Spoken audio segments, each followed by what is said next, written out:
మామ ఎప్పుడు వచ్చినావే? నేను రాత్రి చెప్తే కదరా వస్తున్నానే. అరే ఎందుకేమో గంత కోపం చేస్తావు? కోపం రాదారా మరి? మీ అయ్యా పొద్దుగాల గుళ్ళల సుప్రభాతం పెట్టినట్టు ఇంటికి వచ్చి లొల్లి పెట్టిపోయే. గంత పని చేసిందానే? అయినా లొల్లి బయట ఉంటుంది కానీ ఇంట్లో ఎందుకు ఉంటుందే మా అయ్యది?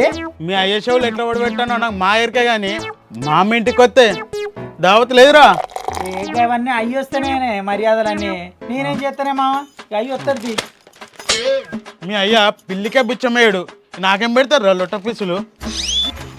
అగో అయ్యి వస్తున్నట్టుగా.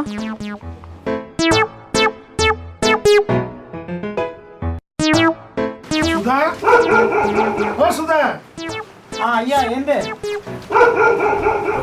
సుధా అంటాడు మా బావ. నా తెలియకుండా మా అక్క బిడ్డను ఎప్పుడు కన్నది?